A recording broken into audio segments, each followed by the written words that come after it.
அனைவருக்கும் வணக்கம். விருச்சிக ராசிக்காரர்களுக்கு கஷ்டத்தின் பிடியில் சிக்கி தவிக்கும் விருச்சிக ராசிக்காரர்களுக்கு குரு மிகவும் வலுவாக ருணரோக சத்ருஸ்தானமாகிய 6ஆம் இடத்திலிருந்து சப்தமஸ்தானமாகிய 7ஆம் இடத்தில் எதிர்பார்ப்புகளை பூர்த்தி செய்யக்கூடிய 7 ஏப்ரல் 15ஆம் தேதி முதல் நுழைகிறாருங்க. இது விருச்சிக ராசிக்காரர்களுக்கு மிகப்பெரிய அளவில் அதிர்ஷ்டத்தை ஏற்படுத்தி கொடுக்கக்கூடிய ஒரு அமைப்பாக பார்க்கப்படுகிறது. அர்த்தாஷ்டக சனியின் காரணமாக சந்தித்து வரக்கூடிய சிரமங்களும் கஷ்டங்களும் நிச்சயமாக விலகி திடீர் கோடீஸ்வர யோகம் நிறைந்த ஒரு தருணமாக அமைய போகிறது என்பதை சப்தமஸ்தானத்தில் நுழையக்கூடிய ராசிக்கு மிகவும் சகாயமானவராக இருக்கக்கூடிய குரு பகவான் தெளிவாகவும் துல்லியமாகவும் உறுதிப்படுத்துகிறார். இது நிச்சயம் விருச்சிக ராசிக்காரர்களுக்கு நன்மையை அதீதமாக கொடுக்கக்கூடிய ஒரு சிறந்த அமைப்பாக பார்க்கப்படுகிறது. என்றால் இந்த தருணத்தில் பூர்வ புண்ணியஸ்தானத்தில் ராகுவும் லாபஸ்தானத்தில் கேதுவும் சஞ்சரிப்பது கூடுதல் சிறப்பான ஒரு தருணமாக அமைகிறது என்பதை தெளிவாக எடுத்து காட்டுகின்றன. இது மட்டுமல்லாது குருவின் சுப பார்வை ஜென்ம ராசிக்கு 3ஆம் இடம் மற்றும் 11ஆம் இடத்திற்கும் கிடைப்பது விருச்சிக ராசிக்காரர்களுக்கு மிக சிறந்த அதிர்ஷ்டமும் யோகமும் கிடைக்கக்கூடிய ஒரு பொன்னான தருணமாக அமைகிறது என்பதை தெளிவாகவும் துல்லியமாகவும் உறுதிப்படுத்துகின்றன. கஷ்டத்தின் பிடியில் சிக்கி தவிக்கக்கூடியவர்களுக்கு திடீர் கோடீஸ்வர யோகத்தை கொடுக்கக்கூடிய வகையில் மிகவும் வலுவாக நவ கிரகங்களிலே முழு சுப கிரகமாகவும் தோஷமற்றவராகவும் மனித வாழ்வில் முன்னேற்றத்தை அள்ளி கொடுக்கக்கூடிய மிக சிறந்த கிரகமாக இருக்கக்கூடிய குரு பொதுவாக மேசராசியில் இருந்து ரிஷபராசிக்குள் நுழைகிறாருங்க. சுக்கிரனின் ஆட்சி வீடான ரிஷபராசி அவருக்கு பகை வீடாக பார்க்கப்படுகிறது. பகை வீடாக இருந்தாலும் கூட கோல்சார விதியின் அடிப்படையில் குரு சஞ்சரிக்கும் இடமும் அவருடைய சுப பார்வையும் பல்வேறு இடங்களை வலுப்படுத்துவதால் நிச்சயமாக கஷ்டத்தின் பிடியில் சிக்கி தவிப்பவர்களுக்கு நல்லதொரு முன்னேற்ற வாய்ப்பை நிறைந்து கொடுப்பதோடு மட்டுமல்லாது திடீர் கோடீஸ்வர யோகத்தை கொடுக்கக்கூடிய ஒரு மிக சிறந்த வலுவான அமைப்பிற்கு மாறியிருக்கிறாருங்க. அதிலும் குறிப்பாக குருவை பொறுத்த வரைக்கும் முழு சுபகிரகமாக இருப்பதால் 2, 5, 7, 9 மற்றும் 11 ஆகிய இடங்கள்ல அபரிவிதமான வளர்ச்சியை அள்ளி கொடுப்பாருங்க. ஆனால் அதே சமயம் குரு பகவான் ஜென்ம ராசியில் அமருவதால் சில சிரமங்கள் ஏற்படுவதற்கான வாய்ப்பு இருக்கு. ஆனால் மற்ற இடங்கள்ல அஷ்டமம் 3, 6 விரயம் போன்ற இடங்கள்ல சில சிரமம் இருந்தாலும் கூட நல்ல பலனை ஏற்படுத்தி கொடுக்கக்கூடிய வகையில் அவருடைய சுப பார்வை அமையும். அது மட்டுமல்லாது பொதுவாகவே முழு சுபகிரகமாக இருக்கக்கூடிய குரு அதிகாரம் படைத்த சுக்கிரனின் ஆட்சி வீட்டில் அமரக்கூடிய இந்த தருணத்துல பல்வேறு வகையில பொருளாதார ரீதியான முன்னேற்றத்தை பெறுவதால் திடீர் கோடீஸ்வர யோகம் நிறைந்த ஒரு தருணமாக மாறுவதற்கான யோகத்தை நிச்சயமாக உருவாக்கி கொடுக்கிறாருங்க.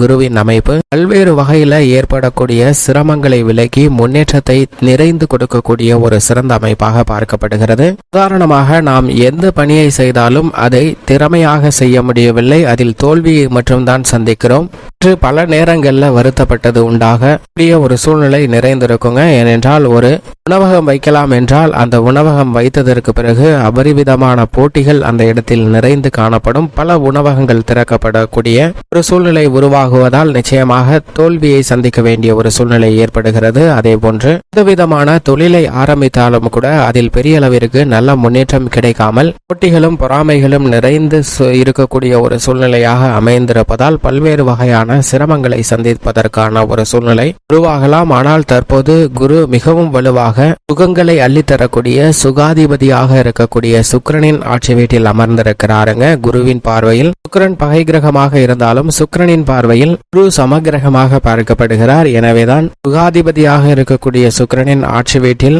சஞ்சரிக்கக்கூடிய குருவின் அமைப்பு காரணமாக நிச்சயமாக கஷ்டத்தின் பிடியில் இருப்பவர்களுக்கு அதிலிருந்து வெளிவருவதற்கான நல்ல பல வாய்ப்புகளும் சந்தர்ப்பங்களும் குடும்பம், உத்தியோகம், தொழில் என அனைத்து விதமான பணிகளிலும் நிறைந்த முன்னேற்றம் பெறுவதற்கான வாய்ப்பு உண்டு. அது மட்டுமல்லாது பல தோல்விகளை சந்தித்து துவண்டு போயிருந்த நிலையில் ஒரு தருணம் என்பது நிச்சயமாக மிக சிறப்பாக அமையும். அவை உங்களுடைய வாழ்வில் மிகப்பெரிய மாற்றத்தை ஏற்படுத்துங்க. அதிலும் குறிப்பாக நாம் அனைவருமே கோழியை பார்த்திருக்கிறோம். இந்த கோழி தன்னுடைய இறக்கையை விரித்து பறக்காமல் பொதுவாக காலால் தான் நடந்து செல்கின்றன. தேவைப்படுகிற நேரத்தில் சிறிது தூரம், குறிப்பாக 1 மீட்டருக்கு அதிகமான தொலைவை அது கடந்து பறந்து செல்லாது.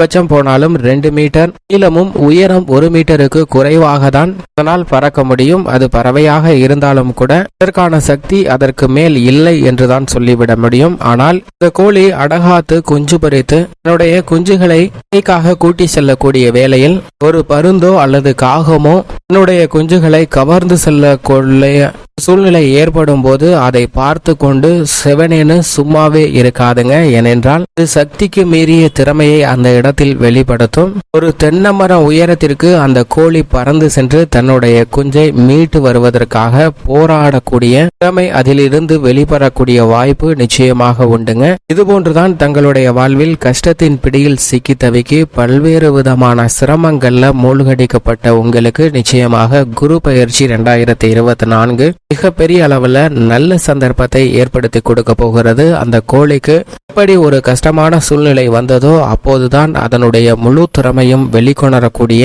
ஒரு சந்தர்ப்பம் உருவாகிற்று. அது போன்றுதான் தனது பகை கிரகமாக இருக்கக்கூடிய சுக்கிரனின் ஆட்சி வீட்டில் சஞ்சரிக்கும் போது மிக சிறந்த அளவுல முன்னேற்ற வாய்ப்பை நிறைந்து ஏற்படுத்தி கொடுக்க போகிறாருங்க. இது நிச்சயமாக கஷ்டத்தின் பிடியில் சிக்கி தவிப்பவர்களுக்கு கஷ்டத்தை குறைப்பதோடு மட்டுமல்லாது பல்வேறு வகையில திடீர் கோடீஸ்வர யோகம் நிறைந்த ஒரு தருணமாக மாற்றக்கூடிய சிறந்த அமைப்பு நிச்சயமாக உண்டு என்பதை தெளிவாக உறுதிப்படுத்துகிறாருங்க. அது மட்டுமல்லாது குருவின் நட்பு கிரகமாக சூரியன், சந்திரன், செவ்வாய் போன்ற கிரக நிலைகள் பார்க்கப்படுகின்றன. இதேபோன்று குருவின் சமகிரகமாக சனி, ராகு, கேது போன்ற கிரக நிலைகள் இருக்கின்றன. ஆனால் குருவிற்கு பகை கிரகமாக புதனும் சுக்கிரனும் பார்க்கப்படுகிறாருங்க. ஆனால் இதில் என்ன ஒரு விசேஷம் என்றால் குரு புதனையும் சுக்கிரனையும் பகை கிரகமாக பார்த்தாலும் புதனும் சுக்கிரனும் குருவை பகை கிரகமாக பார்ப்பதில்லை. நவ கிரகங்களிலே பகை கிரகமற்ற ஒரே கிரகம் என்றால் அது நிச்சயமாக குரு மட்டும்தான். எனவேதான் மனித வாழ்வுல மிகப்பெரிய மாற்றங்களை சந்திப்பதற்கான வாய்ப்பை குரு ஏற்படுத்தி கொடுக்கிறாருங்க.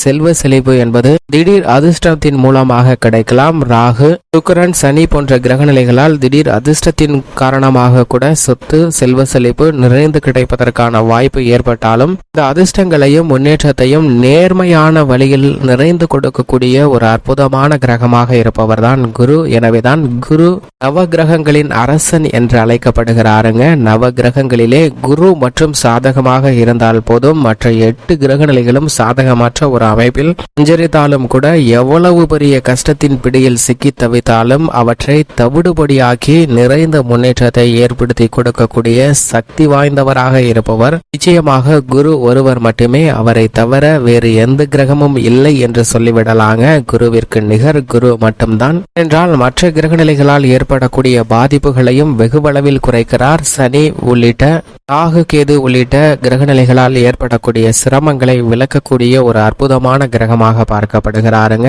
அவர் தற்போது மிகவும் வலுவாக சுகாதிபதியாக இருக்கக்கூடிய சுக்கிரனின் வீட்டில் அமர்ந்திருக்கக்கூடிய இந்த தருணம் என்பது பல தடைகள் நீங்கி மனித வாழ்வுல முன்னேற்றம் நிறைந்து கிடைப்பதற்கான வாய்ப்பையும் யோகத்தையும் நிச்சயமாக உருவாக்கி கொடுக்கக்கூடிய ஒரு தருணமாக பார்க்கப்படுகிறது. பகை கிரகம் என்பதால் நிச்சயமாக சின்ன சின்ன தடைகள் இருக்கும். ஆனால் அவற்றை பொருள்படுத்த வேண்டாங்க. அவருடைய சஞ்சார அமைப்பு மற்றும் சுப பார்வையை உற்று நோக்கினாலே மிக பெரிய அளவுல நன்மை நிறைந்து கிடைப்பதற்கான வாய்ப்பும் யோகமும் உண்டு என்பதை தெளிவாக உறுதிப்படுத்துகிறாருங்க. குரு பகவான் இப்படி குருவின் அமைப்பு இருக்க விருச்சிக ராசிக்காரர்களின் குடும்ப சூழ்நிலையை பொறுத்த வரைக்கும் எதிர்பார்ப்புகளை பூர்த்தி செய்யக்கூடிய சப்தமஸ்தானமாகிய 7ல் குரு மிக வலுவாக சஞ்சரிக்க போகிறாருங்க. எனவே அடுத்த ஒரு வருடம் முழுவதுமே நல்ல பலன்களை நிறைந்து பெறுவதற்கான அதிர்ஷ்ட யோக வாய்ப்புகள் நிச்சயமாக உண்டு. அலைச்சல்கள் வெகு அளவில் குறையும். குடும்ப ரீதியாக கஷ்டத்தின் பிடியில் சிக்கி தவிக்கக்கூடிய விருச்சிக ராசிக்காரர்களுக்கு அனைத்து விதமான கஷ்டங்களும் சிரமங்களும் விலகுங்க. கடன் சார்ந்த தொல்லைகள், நீதிமன்ற வழக்குகள் உள்ளிட்ட பல மனதை அரித்து வந்த விஷயங்கள் அனைத்திலும் நல்லதொரு மாறுதல் நிச்சயமாக ஏற்பட போகிறது. பழைய கடன்களை அடைப்பதற்கான வாய்ப்பும் மன நிம்மதி பெறுவதற்கான யோகம் நிறைந்த ஒரு தருணமாக அமைகிறது என்பதை தெளிவாகவும் துல்லியமாகவும் உறுதிப்படுத்துகிறாருங்க. உடல்நல ஆரோக்கியத்தில் முன்னேற்றம் உண்டு. என்றால் ரூணரோக சத்ருஸ்தானத்தில் குரு இருக்கும்போது பல்வேறு வகையான ஆரோக்கிய தொல்லைகளும் பல சூழ்ச்சிகளையும் சந்தித்து வந்த நிலையில் நிச்சயமாக மிகப்பெரிய மாற்றத்தை ஏற்படுத்தி கொடுக்கிறாருங்க குரு. இது விருச்சிக ராசிக்காரர்களுக்கு மிகவும் வரவேற்கத்தக்க ஒரு சிறந்த அமைப்பாக பார்க்கப்படுகிறது. எனவே இந்த தருணத்தில் இல்லத்தில் திட்டமிட்டு நடத்தக்கூடிய சுப நிகழ்வுகள் அனைத்தும் மனதிற்கு மகிழ்ச்சியை ஏற்படுத்தும். காதல் திருமணம் செய்வதோ அல்லது நிச்சயிக்கப்பட்ட திருமணம் செய்வதற்கான யோகம் நிச்சயமாக உண்டு. மங்களகரமான யோகம் நிறைந்த ஒரு அற்புதமான தருணமாக அமைந்துள்ளது என்பதை குரு உறுதிப்படுத்துகிறாருங்க. புத்திர பாக்கியத்திற்காக நீண்ட நாட்களாக காத்து கொண்டிருக்கக்கூடிய விருச்சிக ராசிக்காரர்களுக்கு நிச்சயம் குழந்தை பாக்கியம் கிடைக்கக்கூடிய யோகம் உண்டு என்பதை குரு தெளிவாக சப்தமஸ்தானத்தில் நுழைந்து உறுதிப்படுத்துகிறாருங்க. அது மட்டுமல்லாது சிறு முயற்சியிலே மிகப்பெரிய அளவில் வெற்றி வாய்ப்பு கிட்டும். உத்தியோக ரீதியாக தொழில்துறை ரீதியாக சனி பகவானின் கட்டுப்பாட்டில் இருந்தாலும் சனி அர்த்தாஷ்டக சனியாக 4ஆம் இடத்தில் அமர்ந்திருந்தாலும் குரு சப்தமஸ்தானத்தில் நுழைவது உத்தியோக ரீதியாக இருக்கக்கூடிய நெருக்கடிகள் அனைத்தையும் குறைக்கக்கூடிய ஒரு தருணமாக அமைந்து உள்ளது என்பதை தெளிவாக உறுதிப்படுத்துகிறாருங்க. எனவே விருச்சிக ராசிக்காரர்களுக்கு சந்தித்து வந்த உத்தியோக ரீதியான பணிச்சுமை, மேலதிகாரிகளின் கெடுபிடி, நிர்வாகத்தினரின் குளறுபடி என அனைத்தும் சீராகக்கூடிய ஒரு சிறந்த தருணமாகவும், எதிர்பார்க்கக்கூடிய இடமாறுதல், புதிய வேலை வாய்ப்பு, வெளிநாட்டு வேலை வாய்ப்பு போன்றவை மிக சிறப்பாக அமைவதற்கான யோகம் நிச்சயமாக உண்டு என்பதை குரு உறுதிப்படுத்துகிறார். தொழில்துறை வியாபாரத்துறை ரீதியாக சந்தை நிலவரம் உங்களுக்கு ஏற்றபடி சாதகமாக மாறும். போட்டிகள் அனைத்தும் விலகக்கூடிய ஒரு தருணமாக பார்க்கப்படுகிறது. பழைய பாக்கிகள் வசூலாகும். நிதி நிறுவனங்களின் ஆதரவும் இந்த தருணத்தில் உதவியும் மிக சிறப்பாக கிடைக்கும். பங்குதாரர்களுக்கிடையே ஒற்றுமை மிகவும் அதீதமாக வலுப்படும். தொழில்துறை ரீதியான பணிகளில் அபரிவிதமான வளர்ச்சியை நிச்சயமாக குரு ஏற்படுத்தி கொடுக்க போகிறார். சனியால் மிகப்பெரிய அளவில் பாதிப்பு, சிரமம் நிச்சயமாக குறைகிறது என்பதையும் உறுதிப்படுத்துகிறாருங்க குரு. அது மட்டுமல்லாது கலைத்துறை சார்ந்த பணிகளில் குரு சுபபலம் பெற்று சஞ்சரிப்பதால் வாய்ப்புகளுக்கு குறைவே இல்லை. வருமானம் அபரிவிதமாகும். உற்சாகத்துடன் கலைத்துறை ரீதியான பணி எதுவாக இருந்தாலும் மிக சிறப்பாக செய்வதற்கான யோகம் உண்டு. சினிமா துறையில் மிகப்பெரிய அளவுல யோகம் நிறைந்து கிடைக்கிறதுங்க. மற்ற துறைகளை விட விருச்சிக ராசிக்காரர்களுக்கு சினிமா துறையில் திடீர் கோடீஸ்வர யோகம் நிறைந்த ஒரு தருணமாக அமைகிறது என்பதை தெளிவாகவும் துல்லியமாகவும் உறுதிப்படுத்துகிறார் குரு. இது நிச்சயமாக வரவேற்கத்தக்க ஒரு சிறந்த அமைப்பாக பார்க்கப்படுகிறது என்பதில் சந்தேகமே இல்லை. அரசியல் சார்ந்த பணிகளிலும் நீங்கள் எதிர்பார்க்கக்கூடிய நல்ல முன்னேற்றம், வெற்றி வாய்ப்பு உங்களை தேடி வரக்கூடிய சாதகமான ஒரு தருணமாக அமைந்துள்ளது என்பதை திட்டவட்டமாக உறுதிப்படுத்துகிறாருங்க குரு. எனவே இந்த தருணத்தில் தேர்தலில் நின்றால் மிகப்பெரிய அளவில் வெற்றி வாய்ப்பு நிச்சயமாக கிட்டக்கூடிய ஒரு சிறந்த தருணமாக பார்க்கப்படுகிறது. அது மட்டுமல்லாது மாணவர்களின் கல்வியில் நல்ல முன்னேற்றம் உண்டு. எதிர்பார்க்கக்கூடிய கல்வி சார்ந்த சூழ்நிலை மிகவும் சிறப்பாகவும் மகிழ்ச்சிகரமாகவும் அமையும். விவசாயம் சார்ந்த பணிகளை மிக சிறப்பான முறையில் கையாளுவதற்கான யோகம் நிச்சயமாக கிடைக்கிறதுங்க. ஆடு மாடு வளர்ப்புல அபிவிருத்தி காணக்கூடிய ஒரு தருணமாக பார்க்கப்படுகிறது. நவீன விவசாய உபகரணங்கள் வாங்குவதற்கான யோகம் கிடைக்கக்கூடிய ஒரு தருணமாகவும், விவசாயம் சார்ந்த அடிப்படையான தேவைகள்ல எந்த விதமான தொய்வும் இல்லை என்பதை துல்லியமாக விருச்சிக ராசிக்காரர்களுக்கு உறுதிப்படுத்துகிறாருங்க குரு. ராசியின் அதிபதியான செவ்வாயும் அதையே உறுதிப்படுத்துகிறார். அது மட்டுமல்லாது பெண்மணிகளை பொறுத்த வரைக்கும் குரு மிக வலுவாக சஞ்சரிப்பதால் மன மகிழ்ச்சி என்பது பல மடங்கு உயரக்கூடிய ஒரு தருணமாக பார்க்கப்படுகிறது. பெண்மணிகளின் ஜனனகால தசாபதிகள் வலுவாக இருந்தால் இந்த தருணத்தில் திருமணம் மற்றும் புத்திரபாகிய யோகம் மிக சிறப்பாக உண்டு. செவ்வாயால் ஏற்படக்கூடிய தோஷங்களும் விலகி நல்ல முன்னேற்றம் நிச்சயமாக கிடைக்கிறது. பெண்மணிகள் எதிர்பார்க்கக்கூடிய அனைத்து விதமான நிகழ்வுகளும் இந்த தருணத்தில் மிகவும் சிறப்பாக கிடைக்கக்கூடிய ஒரு அதிர்ஷ்டமும் யோகமும் நிச்சயமாக உள்ளது என்பதில் சந்தேகமே இல்லை. மேலும் சாதகமாக மாற்றிக்கொள்வதற்கு நிச்சயமாக விருச்சிக ராசிக்காரர்கள் வாரத்தில் வியாழக்கிழமை விரதமிருந்து அருகாமையில் உள்ள குரு பகவான் அல்லது நவகிரக சன்னதி என்று குரு பயிற்சி துவங்கிய முதல் 3 மாதம் வரை வழிபாடு செய்யுங்கள். நீங்கள் மனதில் நினைத்த காரியம் நிச்சயமாக அப்படியே நிறைவேறும்.